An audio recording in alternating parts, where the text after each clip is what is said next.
بسم اللہ الرحمن الرحیم۔ سورۃ الاعراف اور سورۃ الانفال کا رب۔ اعراف کسے کہتے ہیں؟ پچھلی سورت کے اندر میں نے بتایا تھا کہ اعراف کہتے ہیں جنت اور جہنم کے درمیان جو دیوار حائل ہوگی، اور اس پر وہ لوگ ہوں گے جن کی نیکیاں اور برائیاں برابر ہوں گی۔ اگلی سورت کا نام ہے سورۃ الانفال۔ انفال کسے کہتے ہیں؟ انفال نفل کی جمع ہے اور اس کا معنی ہے مال غنیمت۔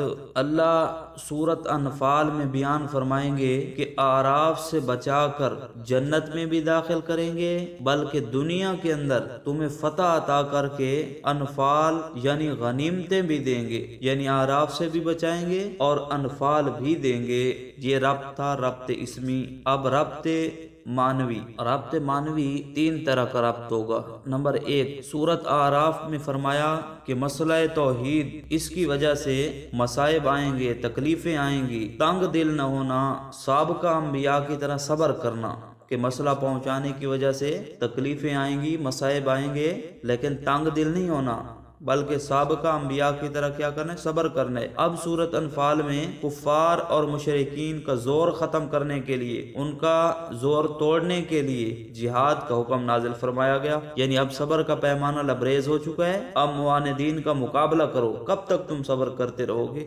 نمبر دو، اس سورت انفال سے پہلے یہ بیان ہوا کہ مصائب آئیں گے، یہاں تک کہ مشرکین اور مخالف جنگ کریں گے۔ اب بیان فرمایا کہ جنگ کی صورت میں فتح تو ہم دیں گے آپ کو، لیکن اس فتح کی صورت کے اندر وہ جو مال ملے گا آپ کو، وہ انفال جو حاصل ہوں تو ان کی تقسیم اللہ کے حکم کے مطابق کرنی ہے۔ نمبر تین، سورت اعراف میں فرمایا کہ معاندین حق امم سابقہ کا انجام کیسا ہوا۔ حق کو ٹھکرانے والی پچھلی جو قومیں تھیں، انبیاء کو ٹھکراتے تھے، انبیاء علیہ الصلوۃ والسلام کے پیغام کو ٹھکراتے تھے، انبیاء کے ساتھ ان کے کیسے رویے تھے، اور پھر اللہ نے ان کا کیا انجام کیا۔ اب اس صورت میں یہ بتایا کہ حضور صلی اللہ علیہ وسلم کے دشمنوں کا انجام بھی ایسا ہی ہوگا جس طرح پچھلے انبیاء کے دشمنوں کا ہوا۔ اب نمونہ دیکھنا ہے تو یہ غزوہ بدر سے شروع ہو چکا ہے۔